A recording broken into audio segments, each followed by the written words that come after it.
À mesure que les découvertes scientifiques se font, le cosmos ne cesse de nous émerveiller. S'il y a encore de ça quelques siècles, nous pensions que la Terre était le centre de l'univers, nous savons aujourd'hui qu'elle est la 3e planète du système solaire qui en contient 9 au total. Ce système est lui-même situé dans l'un des bras de notre galaxie, la Voie lactée, qui compterait environ 230 000 milliards d'étoiles. Devant ces proportions incommensurables, nous ne pouvons que rester admiratifs face à l'immensité de l'univers. Quant à sa partie observable, elle contiendrait 2000 milliards de galaxies. Il est alors presque certain que des systèmes comparables aux nôtres soient répartis un peu partout dans la Voie lactée et même dans l'univers au sens large. Les étoiles, ces géantes boules de gaz incandescentes, sont si lumineuses qu'il est facile de les repérer. Mais pour ce qui est des planètes orbitant autour d'elles, la tâche est plus complexe. Si complexe qu'il aura fallu attendre le 6 octobre 1995 avant que les astronomes confirment la découverte d'une planète en dehors de notre système solaire. Ces lointaines cousines de notre Terre sont appelées exoplanètes. Si l'homme s'évertue à dénicher ces nouveaux mondes, c'est parce qu'il pourrait nous en apprendre plus sur la formation de notre propre planète, sur les origines de la vie et même servir d'abri à l'humanité dans un futur plus ou moins proche. Les exoplanètes sont presque invisibles et pourtant si nombreuses. Elles renferment des mystères qui intriguent la communauté scientifique et fascinent les amateurs d'astronomie. Chers voyageurs, bien le bonjour. Aujourd'hui, nous partons pour un voyage de plusieurs milliers d'années à la découverte de ces autres mondes. Pensez, si ce n'est pas déjà fait, à vous abonner et à liker la vidéo pour soutenir la chaîne. Merci à tous et bon visionnage.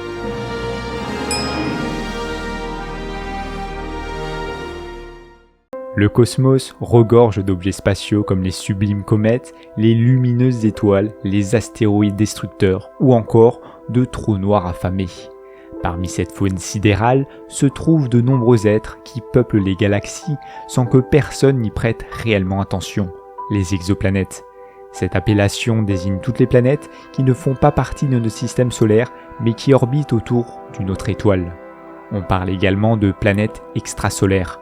Ces dernières font partie de leur propre système planétaire, parfois très différent d'une autre.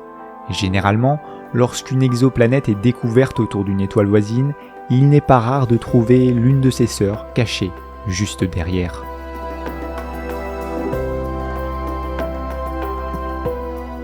En 2005, soit 10 ans après la découverte de la première exoplanète, les astronomes en avaient déjà identifié 155.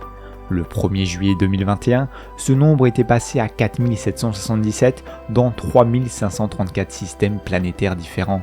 On estime en outre que 5 à 20% d'entre elles sont similaires à la Terre.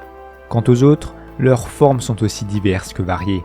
Certaines sont de véritables géantes, encore plus grandes que Jupiter, d'autres sont divisées entre une partie calcinée, constamment face à l'étoile, et une partie glaciale, toujours dans l'obscurité.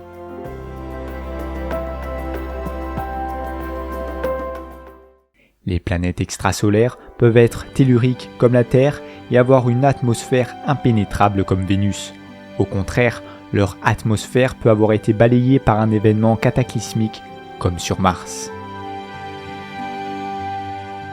La température à la surface peut aussi bien être glaciale que brûlante et les éléments rarissimes comme le diamant ou l'or peuvent composer en majorité ces planètes insolites.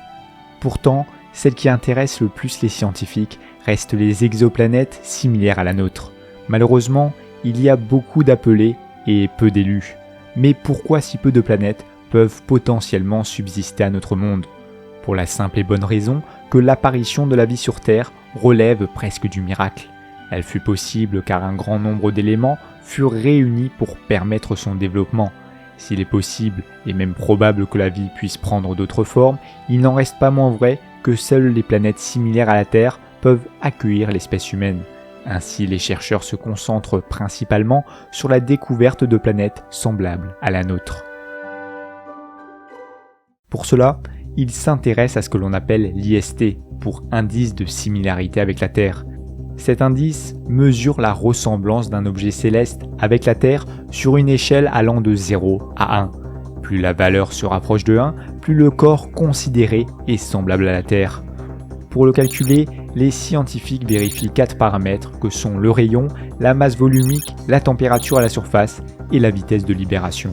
Ce dernier paramètre correspond à la vitesse minimum que doit avoir un objet pour quitter définitivement l'attraction d'un astre sans prendre en compte l'effet de son atmosphère. Il est ainsi directement lié à la force gravitationnelle de l'astre considéré et donc à sa densité. Cet indice est un bon indicateur, toutefois, il est loin d'être suffisant pour déterminer si, oui ou non, une exoplanète est une bonne candidate pour substituer à la Terre. Prenons l'exemple de Mars. La planète rouge semble aujourd'hui être la plus propice au développement de la vie parmi toutes celles qui composent le système solaire. Son indice de similarité avec la Terre est de 0,815. C'est moins que celui de Vénus, dont l'indice est évalué à 0,979. Oui, Vénus ressemble davantage à la Terre que Mars selon cet outil. En revanche, son atmosphère épaisse est très riche en gaz à effet de serre. Ainsi, la température moyenne à la surface de l'étoile du Berger est de 462 degrés. Au regard de ces données, notre jumelle paraît bien plus hostile. Voilà pourquoi les chercheurs ne peuvent pas uniquement se baser sur l'IST pour sélectionner les planètes potentiellement habitables. Ils doivent notamment observer la distance de l'astre par rapport à son étoile.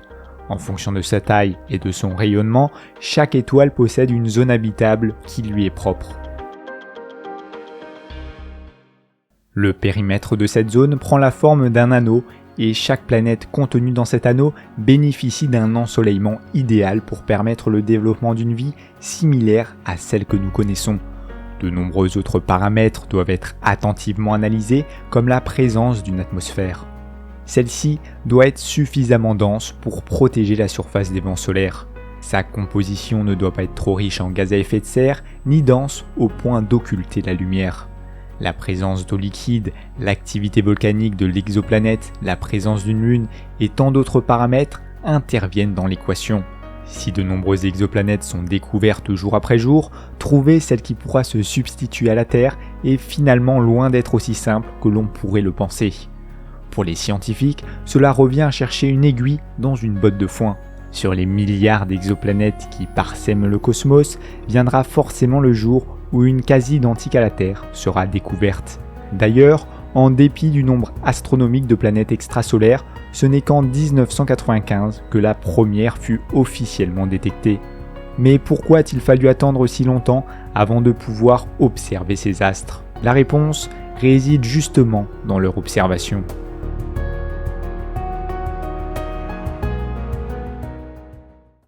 En 1992, l'astronome polonais Aleksander Wolskan étudie un corps céleste bien singulier, le pulsar PSR 1257+12. Un pulsar est une étoile à neutrons tournant sur elle-même à une vitesse extrêmement élevée et produisant ainsi des pulsations périodiques. Or, l'étude de ce pulsar menait l'astronome à des observations bien plus étranges. En effet, la période de pulsation de l'objet était irrégulière. Après avoir émis diverses hypothèses, il conclut que la présence de 2 corps 4 fois plus massifs que la Terre était à l'origine de ce dérèglement. C'était la première observation indirecte d'un système planétaire autre que notre système solaire.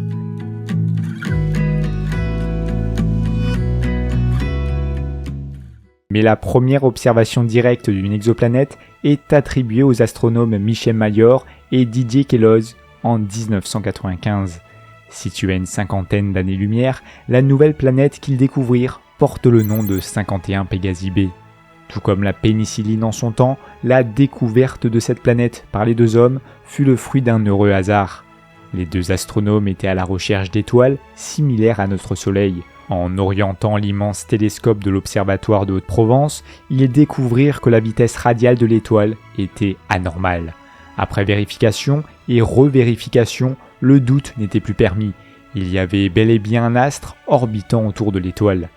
En conformité avec la nomenclature des systèmes extrasolaires, cette nouvelle planète fut baptisée 51 Pégasi comme le nom de l'étoile et B en rapport avec sa luminosité. La lettre A est réservée à l'astre le plus brillant du système, c'est-à-dire ici, l'étoile. 51 Pégasi b est une planète gazeuse de grande envergure comparable à Jupiter. Cependant, elle a la particularité de se situer extrêmement proche de son étoile, à 7,5 millions de kilomètres exactement. À titre de comparaison, Mercure se situe à 51 millions de kilomètres du Soleil. Cela fut une surprise pour les astronomes, étant donné que dans notre système solaire, ce sont les planètes telluriques qui sont au plus proche de l'étoile. La période de révolution de cette géante gazeuse n'est que de 4 jours et à sa surface, il règne la température d'1 millier de degrés Celsius. Cette découverte inespérée était pourtant peu probable. En effet, cela fait des décennies que l'homme scrute le ciel, mais la plupart des corps brillants que nous voyons scintiller la nuit ne sont généralement que des étoiles. Les autres étant les planètes de notre propre système solaire, telles que Vénus, l'étoile du Berger. Depuis la Terre, les exoplanètes sont très difficiles à détecter. Mais alors, pourquoi ? La raison est liée à l'atmosphère qui protège et entoure notre planète, mais aussi à la nature même des exoplanètes. Contrairement aux étoiles autour desquelles elles orbitent, ces lointaines planètes n'émettent pas de rayonnement très intense. Il n'est donc pas possible de les détecter ainsi, d'autant plus que la puissance du rayonnement émis par l'étoile éclipse totalement celui des planètes. Les scientifiques continuent cependant d'utiliser la même méthode que celle de Michel Mayor et Didier Queloz, à savoir observer les variations de vitesse radiale des étoiles pour détecter des planètes en dehors de notre système.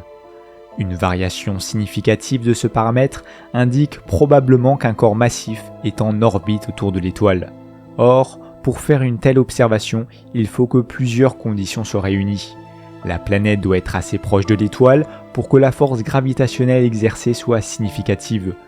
Ainsi, il faut qu'elle soit suffisamment massive proportionnellement à l'étoile pour avoir un impact sur sa vitesse radiale. Cette méthode limite le champ des possibles et nécessite également des télescopes très performants.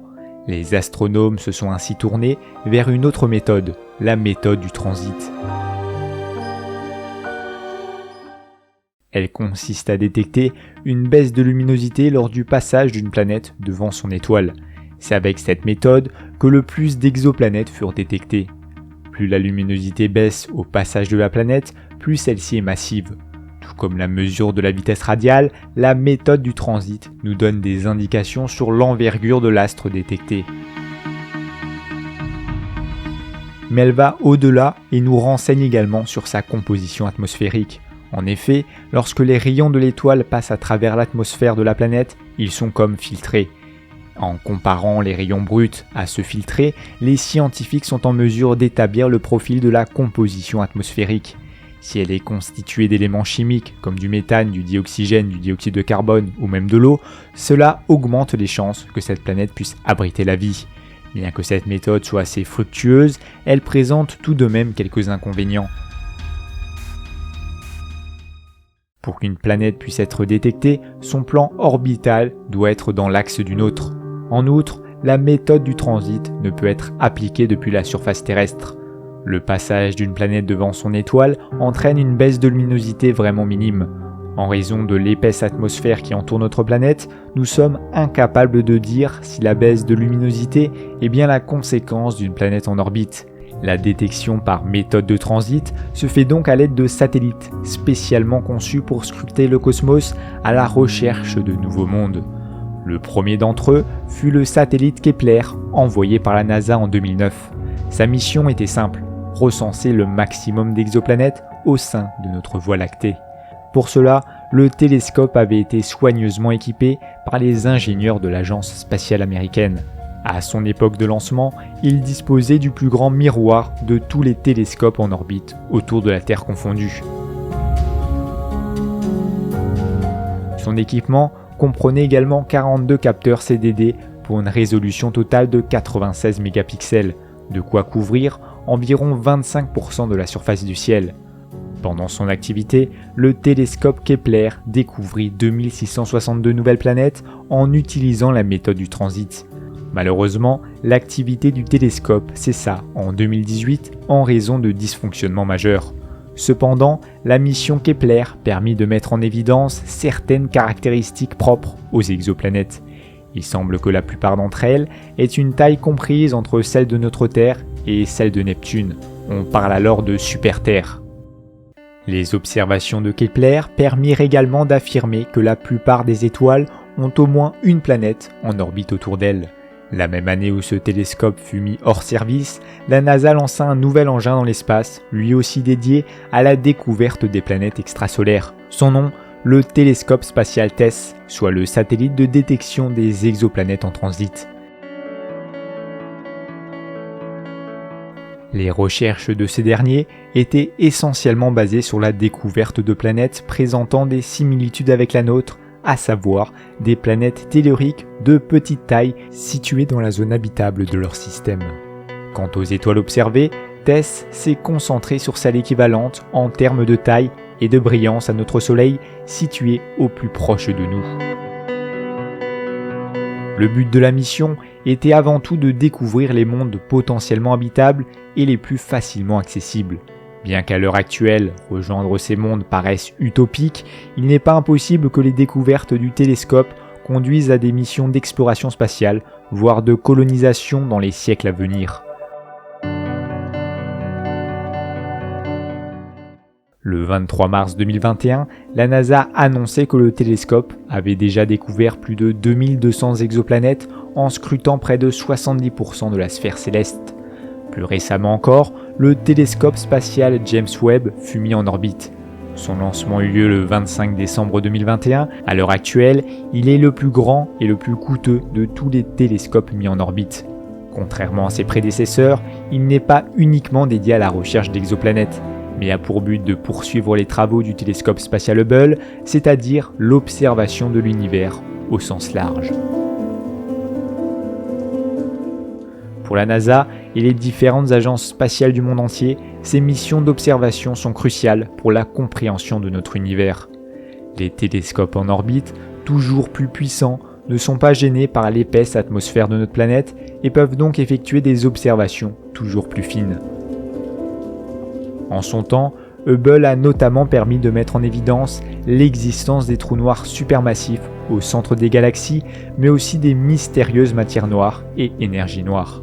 Peut-être que le télescope James Webb sera le premier à apporter la preuve que la vie s'est développée ailleurs que sur notre planète bleue. Pour le moment, rien ne nous permet de valider cette hypothèse, aussi fascinante soit-elle.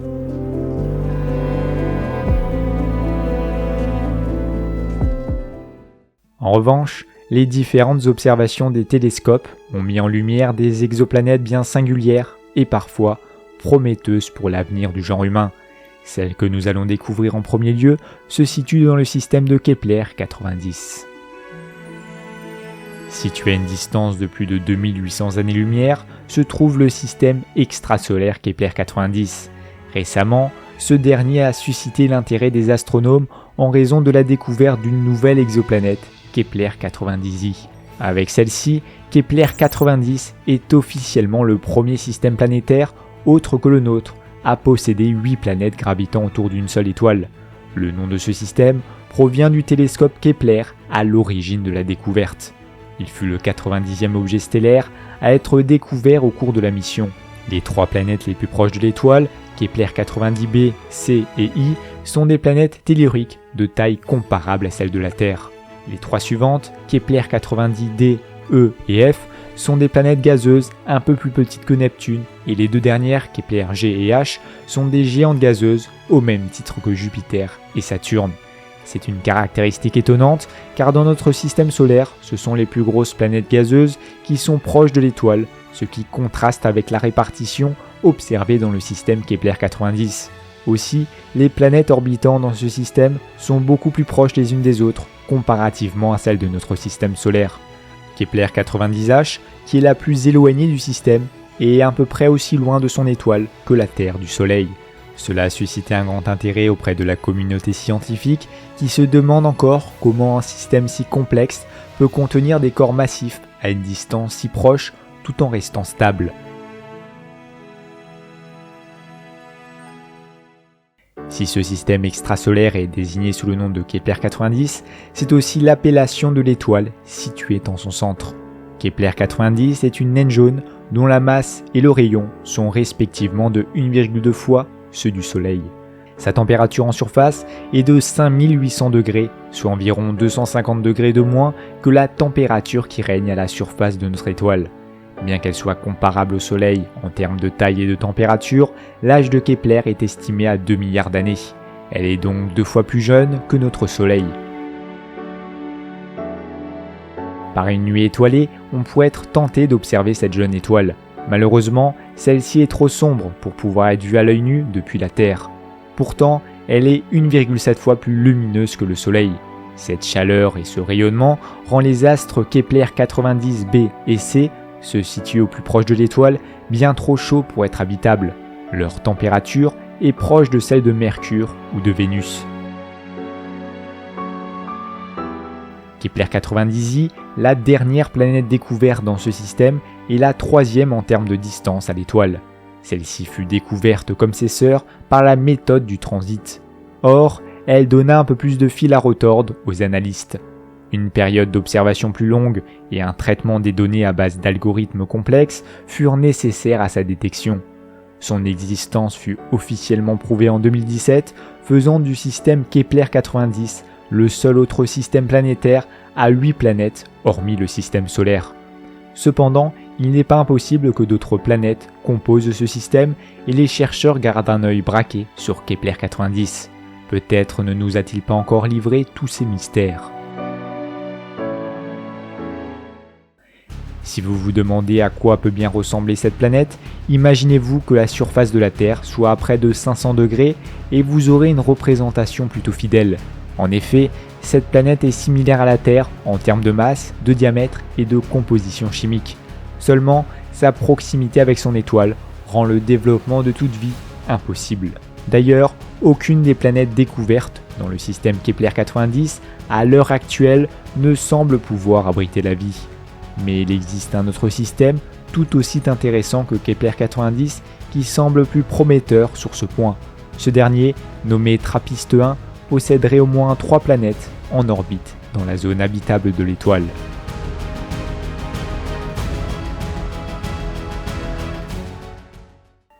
À l'échelle du cosmos, le système planétaire TRAPPIST 1 est notre voisin. Ce dernier se situe à une distance de 39,5 années-lumière, soit près de 4 10 puissance 14 km. Même si à l'heure actuelle, ce système paraît inatteignable, son orbite le fait lentement dériver vers nous. Qui sait, un jour peut-être, TRAPPIST 1 sera-t-il assez proche pour être exploré par l'homme ? L'étoile TRAPPIST 1 est ce que l'on appelle une naine rouge. Ces étoiles sont les plus petites et les moins brillantes du cosmos. Elles brillent à environ 1% de l'intensité de notre Soleil. Elles sont donc invisibles à l'œil nu depuis la Terre. En revanche, ce sont elles qui peuplent les cieux en majorité et peuvent brûler pendant près de 10 milliards d'années. On estime que 80% des étoiles dans l'univers sont des naines rouges. Pour TRAPPIST 1, ce statut d'étoile naine n'est pas infondé puisque sa taille est similaire à celle de Jupiter. Bien qu'elle soit incomparablement plus petite que notre étoile, TRAPPIST 1 reste tout de même son aîné d'environ 3 milliards d'années. Pour mieux comprendre la découverte de ce système, il faut revenir quelque temps en arrière et plus précisément en 2016. C'est à cette période que 3 exoplanètes orbitant autour de TRAPPIST 1 furent découvertes par la méthode du transit. Cette observation indirecte n'est pas l'œuvre d'un télescope spatial, mais bien d'un télescope terrestre et plus précisément celui de l'observatoire ESO situé au Chili. À une hauteur de plus de 2600 mètres d'altitude, cet observatoire offre les conditions idéales pour l'observation spatiale. Ainsi furent respectivement découvertes les planètes TRAPPIST 1b, TRAPPIST 1c et TRAPPIST 1d. Mais en poussant les observations avec le télescope Spitzer, les scientifiques ont également pu détecter la présence de TRAPPIST E, F, G et H pour un total de 7 exoplanètes. C'est un nombre assez conséquent, mais cela n'égale pas le système Kepler 90. Cependant, les planètes du système TRAPPIST 1 possèdent une particularité que celles de Kepler 90 n'ont pas. Elles sont toutes identiques à la Terre en termes de dimension. En effet, leur rayon varie entre 0,7 et 1,13 fois celui de notre planète. C'est en partie pour cette raison que TRAPPIST-1 est décrit comme l'un des systèmes les plus prometteurs dans la recherche des mondes habitables. Après analyse de la densité de ces différentes planètes, il apparaît qu'elles doivent potentiellement contenir des quantités d'eau importantes et d'autres éléments volatiles. Cela est encore plus probable pour les planètes les plus éloignées. TRAPPIST-1, E, F, G et H pourraient être presque entièrement recouvertes d'eau.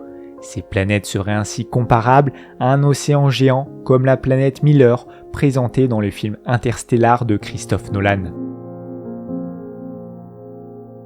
Si l'on regarde de plus près les planètes du système TRAPPIST-1, on constate que seules 3 d'entre elles se situent dans la zone habitable de leur étoile, respectivement TRAPPIST-1D, E et F. TRAPPIST-1B et C étant trop proches de leur étoile, leurs températures sont trop élevées pour pouvoir contenir de l'eau sous forme liquide. Quant aux planètes G et H, elles sont tout simplement trop éloignées et ne reçoivent pas assez d'ensoleillement pour être habitables. Bien que certaines de ces planètes soient prometteuses en ce qui concerne leur masse, leur composition et leur température en surface, il faut également prendre en compte leur atmosphère. TRAPPIST-1 étant une naine rouge, elle ne diffuse pas autant d'énergie que notre Soleil. Pour bénéficier des mêmes conditions que notre Terre, les planètes doivent être plus proches. Or, cette proximité pourrait bien les rendre inhabitables.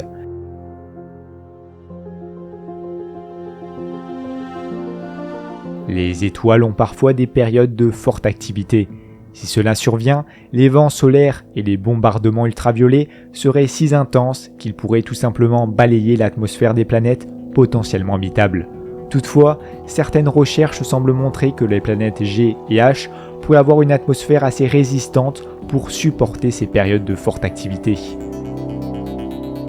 Ces hypothèses sont toujours à débat et les scientifiques attendent de collecter plus de données, notamment à l'aide du télescope James Webb.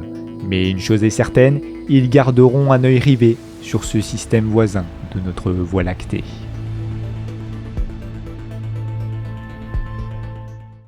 La recherche d'exoplanètes similaires à la Terre se heurte parfois à certains problèmes. Bien que les scientifiques aient pu identifier plus de 4000 d'entre elles, beaucoup de ces nouveaux mondes ne sont pas encore propices à la vie.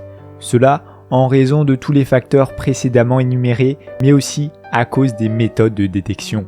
En effet, la méthode du transit, bien qu'efficace, permet essentiellement de détecter des corps massifs, allant des super-Terres au Jupiter chaud, car ces astres provoquent une baisse de luminosité conséquente lorsqu'ils passent devant leur étoile. Aussi, les planètes avec une période de révolution rapide sont plus facilement détectables car le nombre de passages devant leur étoile permet d'obtenir une confirmation plus rapide de leur statut. Ce sont donc les planètes proches de l'astre brillant ou celles orbitant autour d'étoiles naines qui sont majoritairement détectées comme pour le système TRAPPIST-1. Pourtant, parmi ces nombreux candidats éliminés d'office, une planète a retenu l'attention des scientifiques. À vrai dire, il s'agit d'un des mondes les plus susceptibles d'abriter une forme de vie jamais découverte à l'heure actuelle. Le nom de cette planète est Gliese 832c. Elle orbite autour de l'étoile du même nom, à savoir Gliese 832, qui ne se situe qu'à 16 années-lumière de la Terre et qui appartient à la constellation de la Grue. Malheureusement, cette constellation ne contient pas beaucoup d'étoiles visibles à l'œil nu. En levant les yeux au ciel, vous ne pourrez donc apercevoir Gliese 832 malgré sa proximité toute relative avec la Terre. À nouveau, cette étoile rentre dans la catégorie des naines rouges et sa luminosité est juste égale à 7 millièmes de fois celle du Soleil. Pourtant, l'étoile n'est que 2 fois plus petite en taille. La zone habitable propre à celle-ci est donc très étroite.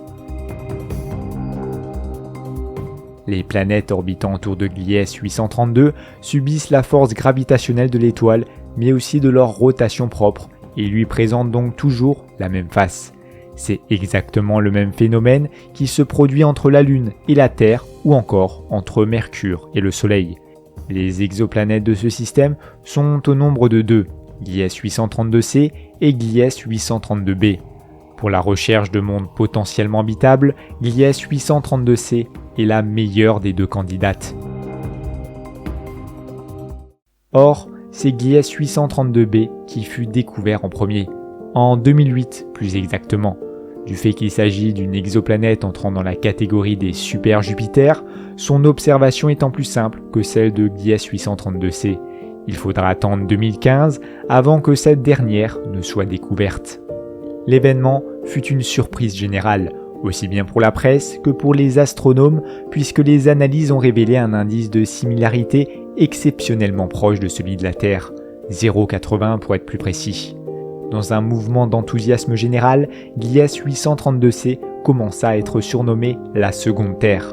Pour autant, la planète présente des différences notables avec notre monde. En effet, l'indice de similarité est calculé selon divers paramètres qui prennent un poids plus ou moins important dans l'équation. Ainsi, l'étude de Gliese 832c révéla que sa masse était 5,5 fois celle de la Terre et il faut à la planète 35 jours terrestres pour faire une révolution complète autour de son étoile. Cette courte période de révolution est due au fait que Gliese 832c se trouve 6 fois plus proche de la naine rouge que nous le sommes du Soleil. Cela entraîne également une excentricité importante, mais qu'est-ce que cela signifie concrètement ? En astronomie, il faut savoir que les orbites des planètes sont généralement elliptiques et non circulaires. Cela est dû à de nombreux facteurs, comme la vitesse de rotation de la planète ou encore des chocs cosmiques avec des astéroïdes qui peuvent perturber sa trajectoire. Plus l'excentricité d'une planète est grande, plus cette forme d'ellipse est marquée. C'est le cas pour Gliese 832c. En raison de cela, elle sort régulièrement de la zone habitable pour y rentrer aussitôt. Cela doit ainsi causer des montées et des chutes brutales de la température en surface. Hormis cela, la planète reçoit un ensoleillement de la part de son étoile proche de celui que reçoit la Terre. La température en moyenne à la surface de Gliese 832c est estimée à moins 20 degrés, tandis que celle à la surface de notre Terre est plutôt de 15 degrés. La différence est notable, mais pas impropre au développement de la vie telle que nous la connaissons. Mais un paramètre rend ces affirmations incertaines. En raison de sa proximité avec son étoile mère, Gliese 832c pourrait bien exposer constamment la même face à celle-ci et donc avoir une partie toujours ensoleillée et une autre beaucoup plus froide, toujours à l'ombre. Cela pourrait alors causer d'importantes perturbations climatiques à sa surface, comme de violents ouragans, d'autant plus que son atmosphère est potentiellement très dense. À présent, voyons à quoi pourrait bien ressembler la surface de cette planète en partant du principe qu'elle pourrait abriter la vie.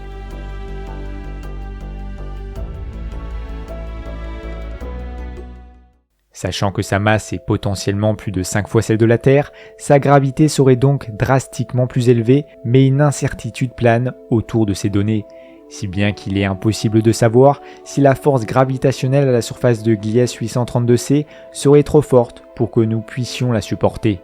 Les scientifiques estiment tout de même que cette force pourrait bien être 200 à 400% celle de la Terre.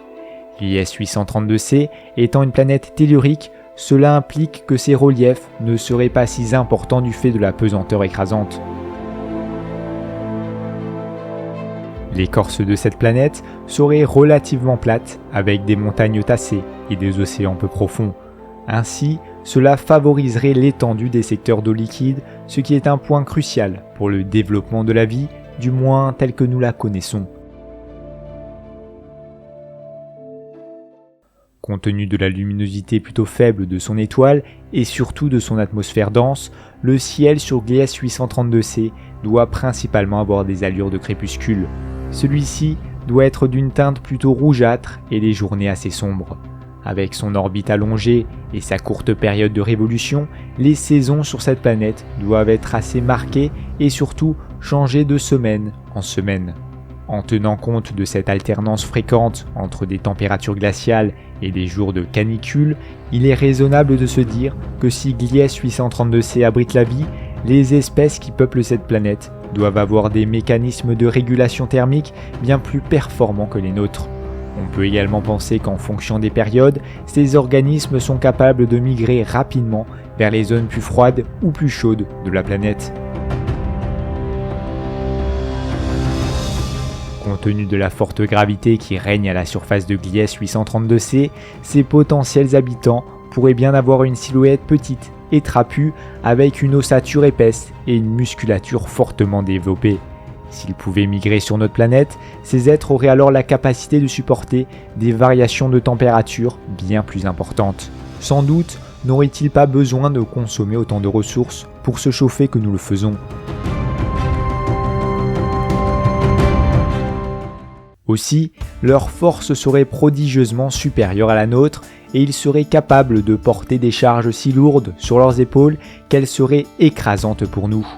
Quant aux plantes, elles seraient sans doute assez sombres, si ce n'est noires, afin d'attirer le maximum de lumière possible, mais aussi avoir des racines profondes et solides afin de résister aux vents violents qui font rage à la surface. Bien sûr, il ne s'agit là que de suppositions à partir de données scientifiques dont nous disposons. Ces organismes pourraient tout aussi bien n'en être qu'au stade unicellulaire, voire ne pas être du tout. Aussi, il est logique de penser que si des êtres extraterrestres peuplent bel et bien cette planète, la zone la plus propice à leur développement devrait être la jonction entre la face éclairée et la face sombre de l'astre. À cet endroit, la température doit être idéale pour permettre le développement d'organismes similaires à ceux que l'on retrouve sur Terre.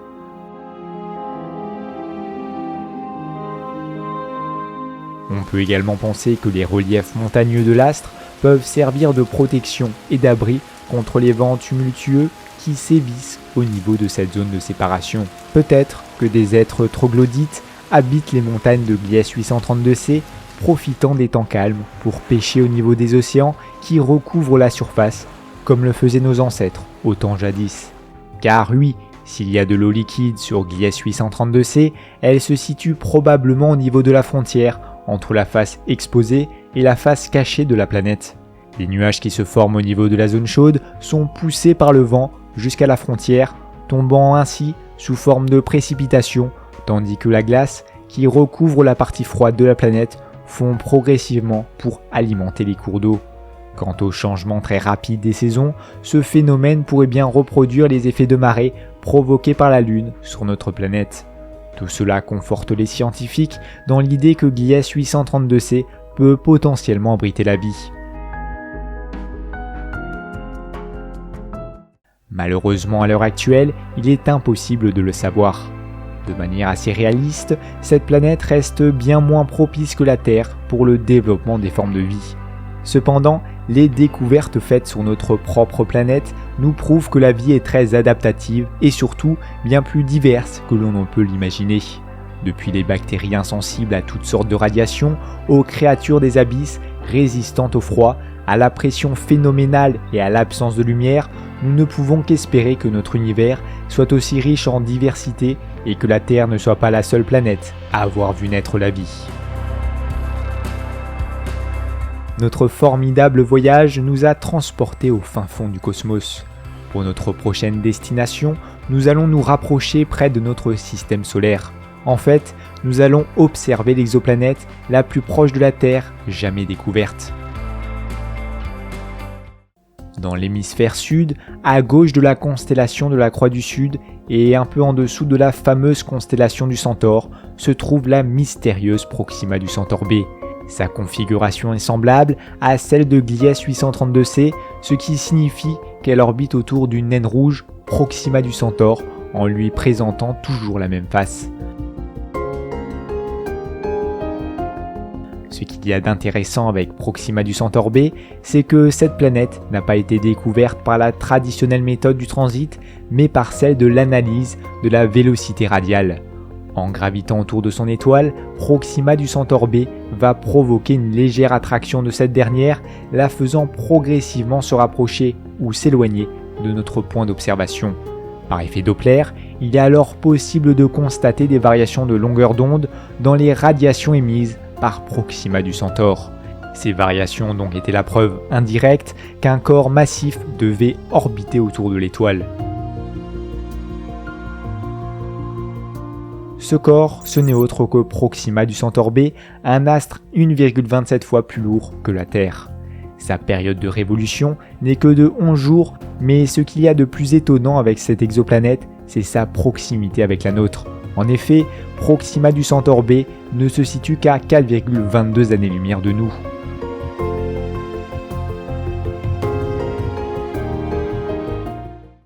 Dans la recherche de nouveaux mondes, potentiellement vivables, Proxima b est particulièrement intéressante car elle se situe dans la zone habitable de son étoile.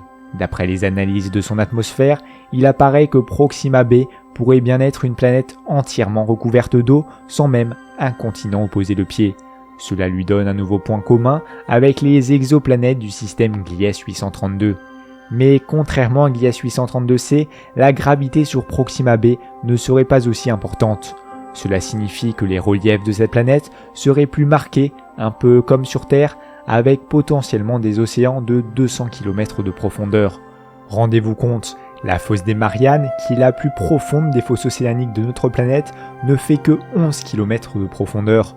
Nous savons donc que Proxima b se situe dans la zone habitable de son étoile, elle est potentiellement couverte d'eau liquide et recouverte d'une atmosphère.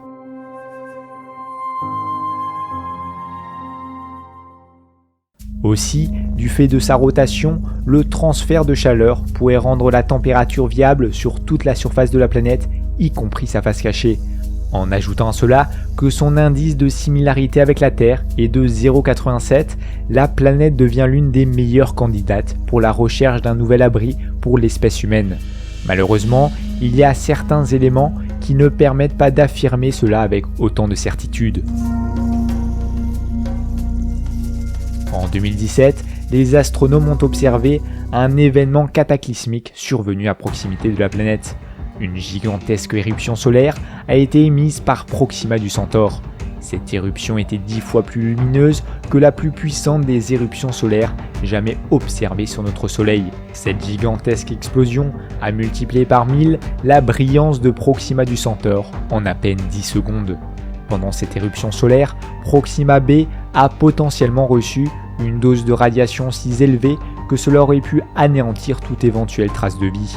En tenant compte du fait que d'autres éruptions ont déjà été observées sur Proxima du Centaure, Proxima b pourrait n'être qu'une Terre calcinée et sans atmosphère, un monde désertique et aride comme notre jumelle, la planète rouge.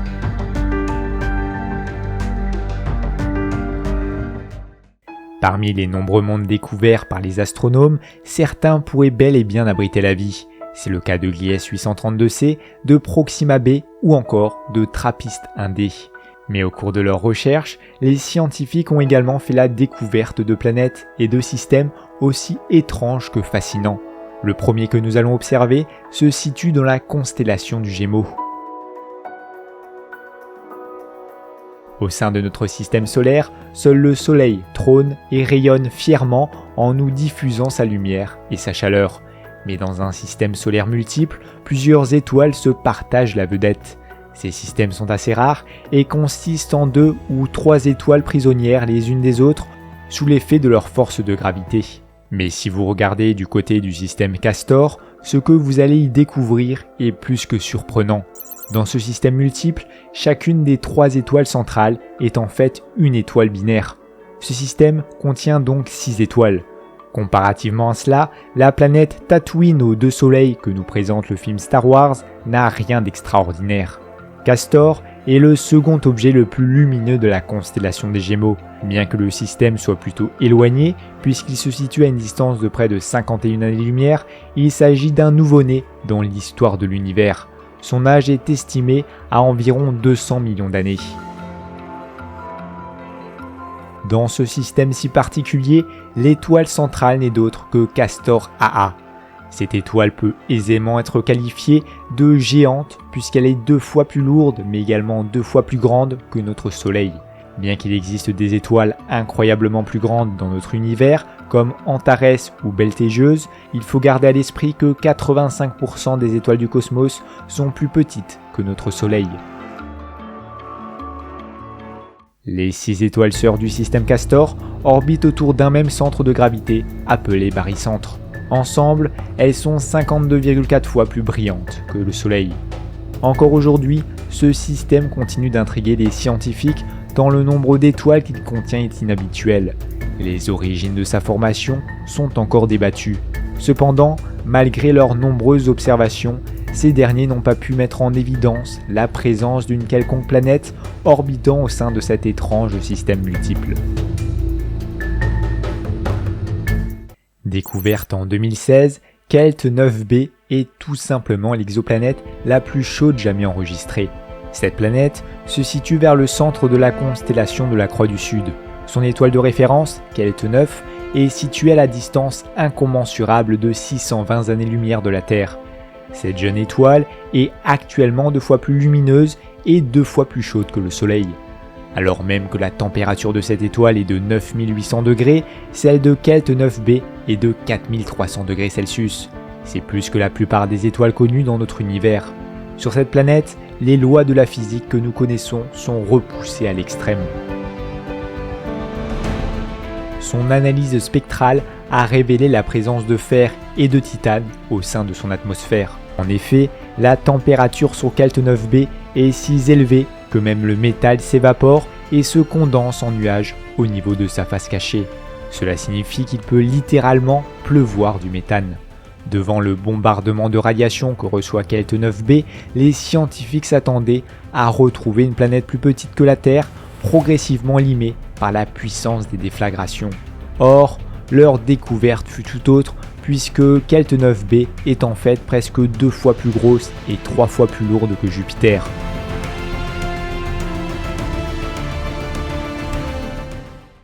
Sous l'effet des radiations reçues par son étoile, l'atmosphère de la planète s'est dilatée pour gonfler comme un ballon de baudruche. Il est également possible que le bombardement de rayons ultraviolets que subit Kelt 9b cause une perte de matière importante.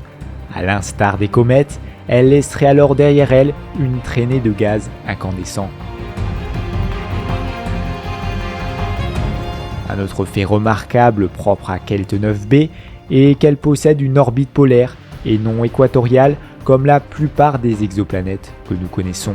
Quant à l'étoile, sa vitesse de rotation sur elle-même est telle qu'elle en vient à se déformer pour prendre la forme d'un ballon de rugby. Ce phénomène est connu sous le nom d'assombrissement par gravité. De ce fait, la température au niveau de la région équatoriale de l'étoile est moins élevée qu'à celle des pôles. On parle d'une différence de 800 degrés.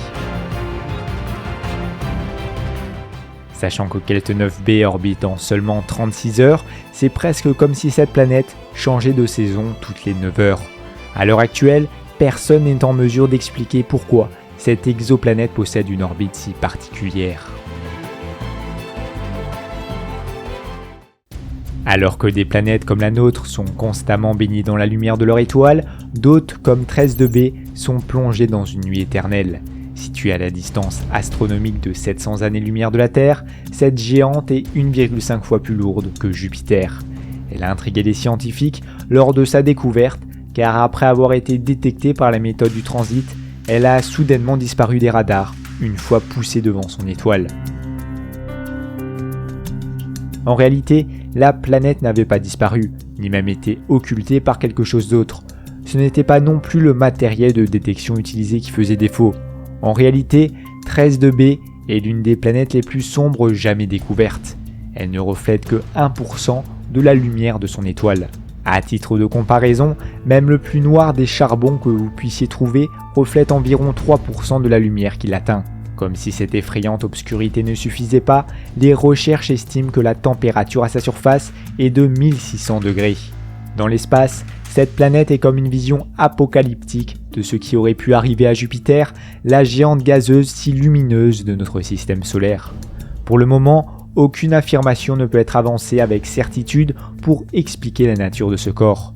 Si 13b est si sombre, c'est peut-être parce que son atmosphère est riche en éléments fortement absorbants comme le gaz de sodium, de potassium ou d'oxyde de titane. Si vous pensiez que Pluton, qui se trouve à une distance de 6 milliards de kilomètres du Soleil, est très éloigné, c'est que vous ne connaissez pas la planète HD 106906b. Son étoile, bien qu'un peu plus chaude, est en tout point similaire à notre Soleil. On pourrait donc penser que si des planètes devaient orbiter autour, les plus éloignées auraient la place de Neptune. Les corps célestes plus lointains ne bénéficieraient pas d'une attraction gravitationnelle suffisante pour former des planètes par accrétion de matière ou condensation de gaz. C'est d'ailleurs pour cela que notre système solaire est délimité par un anneau d'astéroïdes appelé ceinture de Kuiper. Neptune se trouve à une distance de 30 unités astronomiques du Soleil. Pour HD 106906b, cette distance est de 600 unités astronomiques. Cela représente 90 milliards de kilomètres. Ces échelles sont si immenses qu'il est impossible pour l'esprit humain de les concevoir.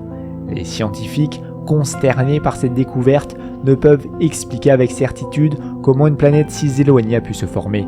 Cependant, plusieurs hypothèses sont avancées. Lorsqu'une étoile se forme, il est assez commun que d'autres étoiles proches voient le jour. Ce fut d'ailleurs le cas pour notre Soleil. Une de ces étoiles, au cours de sa dérive, aurait pu emporter avec elle la malheureuse planète HD, l'éloignant ainsi définitivement de son étoile mère. Toutefois, les distances sont si grandes que cette hypothèse ne fait pas consensus.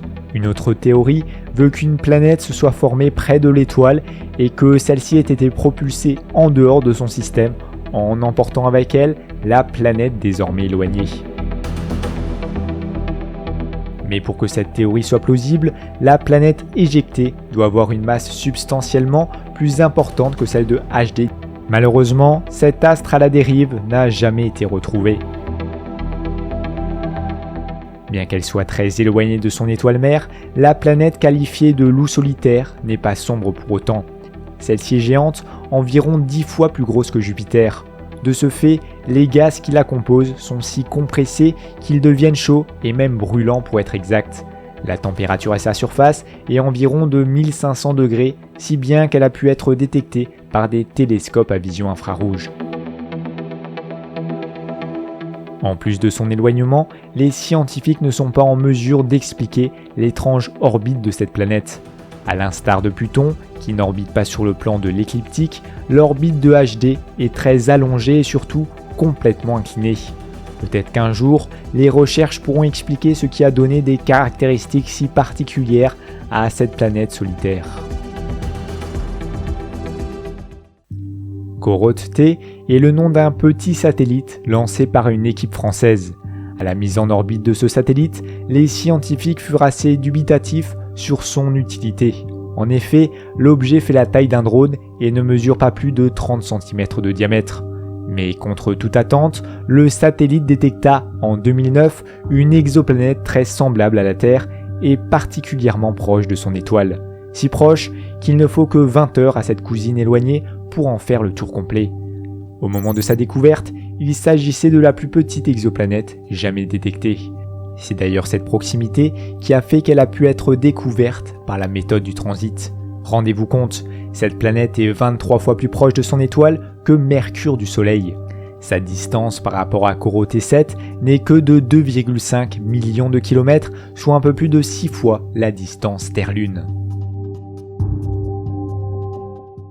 Bien que Corotte 7b soit proche de son étoile mère, elle est bien loin de la Terre, à 520 années-lumière plus précisément. Cette planète entre dans la catégorie des super-terres, sa masse est 8 fois supérieure à celle de la nôtre. Quant à sa température en surface, elle atteint des sommets. Elle est estimée à 2500 degrés. S'il était possible de vivre à la surface de cette planète, le Soleil nous apparaîtrait 360 fois plus gros que nous le voyons actuellement. Sachant que Corotte 7b expose toujours la même face à son étoile, il n'y aurait pas non plus de lever ni de coucher de soleil. Le jour serait permanent et nous serions éclairés d'une lumière absolument aveuglante. Corotte 7b est une planète tellurique, ce qui signifie qu'il n'y a pas de conditions de chaleur grâce au gaz présent dans l'atmosphère. Sur cette planète rocheuse, les températures extrêmes se côtoient. Du côté de la face éclairée, le sol est une fournaise parcourue par des coulées de lave en fusion. De l'autre côté, la partie sombre ne reçoit aucune lumière. La température y est si froide qu'elle approche le zéro absolu du vide sidéral. En analysant la densité de cette planète, les chercheurs en ont conclu qu'elle était essentiellement composée de roches et de fer. Rappelez-vous, sur Kelt 9b, la température était si élevée que le métal pouvait s'évaporer et retomber sous forme de précipitation. Et bien sur Corotte 7b, il pleut des roches. Le fer constituant la planète est essentiellement en profondeur, recouvert par un manteau rocheux. Sous l'effet de la température extrêmement élevée, les roches de ce manteau peuvent s'évaporer et retomber sous forme de gravats solides au niveau des parties plus froides de la planète. Pour l'épanouissement d'une vie comme celle que nous connaissons sur Terre, Corotte 7b est un véritable enfer.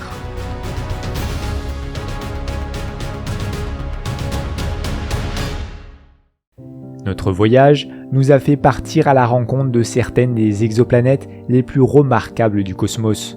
Fascinantes par leurs conditions extrêmes ou véritables casse-tête pour les astronomes, elles nous prouvent que l'espace regorge de mystères qui mettent au défi les plus imaginatifs d'entre nous.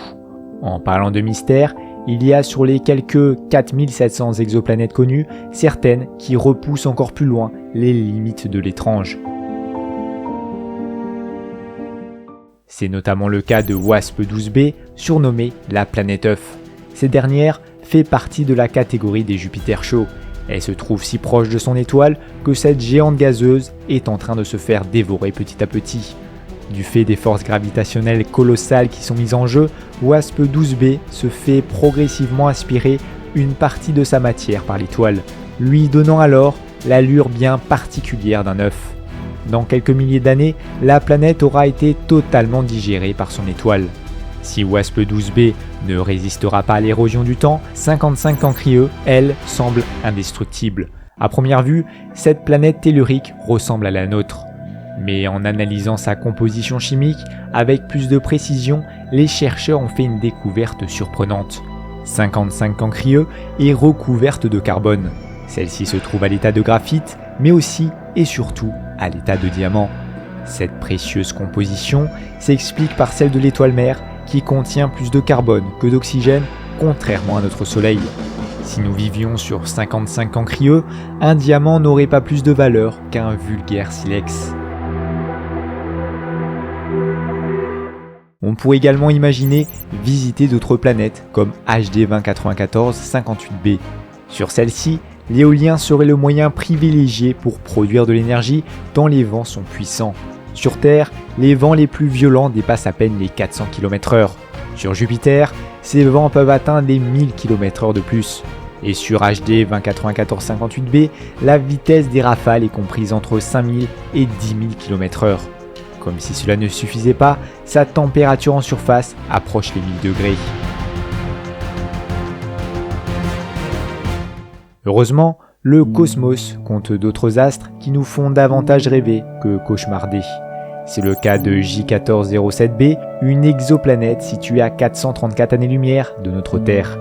Si celle-ci est surnommée Super Saturne, c'est tout bonnement parce que son système d'anneaux est 200 fois plus imposant. Autre fait exceptionnel, les anneaux de cette dernière ont un sens de rotation opposé à celui de la planète. Pour les scientifiques, cela ne peut être que le fruit d'une catastrophe naturelle dont l'origine restera sûrement inconnue.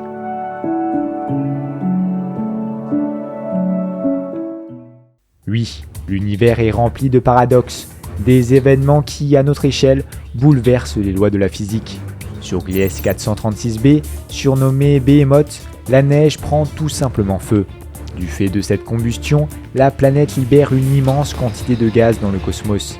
Cette évaporation progressive laisse derrière elle une magnifique queue cométaire de 15 millions de kilomètres. Notre formidable voyage sidéral nous aura amené à la découverte de mondes plus surprenants les uns que les autres. Depuis la découverte de la première exoplanète, il y a un peu plus de 2 décennies, des milliers de planètes ont été découvertes en orbite autour d'étoiles au-delà de notre système solaire. Beaucoup de ces nouvelles planètes sont très différentes de celles qui orbitent autour de notre Soleil et même l'architecture des systèmes exoplanétaires ressemble peu à la nôtre. Au fil du temps, une quantité surprenante de détails a été déterminée pour certains de ces mondes lointains. Ce qui est encore plus remarquable, c'est la rapidité avec laquelle le domaine de la recherche exoplanétaire s'est développé en une période de temps relativement courte. Une grande partie de ce que nous savons sur les exoplanètes, y compris des exemples extrêmes tels que les planètes diamantées et les mondes de lave, ne sont encore que des indices alléchants qui nécessitent des mesures plus détaillées et précises avant que quoi que ce soit ne puisse être confirmé. Les nouveaux télescopes spatiaux ont révolutionné le domaine des exoplanètes et nous pouvons nous attendre à une période passionnante avec les prochaines missions spatiales. L'existence d'exoplanètes est maintenant établie sans aucun doute et les différentes techniques de détection sondent l'espace à la recherche de nouvelles gammes de planètes. Cependant, chaque méthode ne fournit qu'une partie de l'image globale et des observations de suivi sont presque toujours nécessaires pour confirmer la nature de la planète. Avec l'augmentation constante du nombre et du type d'exoplanètes, il y a sans aucun doute beaucoup à apprendre et alors que nous passons d'une ère de détection d'exoplanètes à une ère de caractérisation, de nouveaux domaines de recherche peuvent encore se développer. Par exemple, par analogie avec notre système solaire, les lunes devaient exister autour des exoplanètes et celles-ci pourraient fournir des habitats potentiels pour la vie. La recherche d'exolunes est en cours, mais aucune n'a été détectée jusqu'à présent. Entre les super-terres, les planètes potentiellement habitables, les mondes inhospitaliers et des plus étranges, certaines sont même vagabondes, sans soleil, errant au fond de la galaxie dans une obscurité permanente. Le cosmos nous aura une fois de plus fait rêver grâce à son incroyable diversité. Plus que pour la recherche de mondes habitables, l'étude des exoplanètes est un enjeu de taille afin de mieux comprendre notre cosmos, la formation des planètes, y compris celle de notre propre Terre. Cette exploration sans fin pourrait bien nous en apprendre plus sur l'apparition de la vie et même nous amener à découvrir de nouvelles formes de vie qui, comme nous, n'attendent que le premier contact avec des êtres extérieurs. Aujourd'hui, les missions se poursuivent et d'autres sont à venir. La NASA a récemment lancé son nouveau télescope, James Webb, et le lancement de l'observatoire Plato par l'Agence spatiale européenne est prévu pour l'année 2024. Chaque jour, de nouvelles planètes sont découvertes et chaque observation repousse un peu plus les limites de la compréhension de notre univers. Ce n'est peut-être qu'une question de temps avant que l'homme ne perce les secrets de l'espace. Une chose est sûre, ces découvertes aussi étranges, effrayantes ou révolutionnaires soient-elles, continueront d'attiser l'imagination et l'espoir des amoureux du cosmos.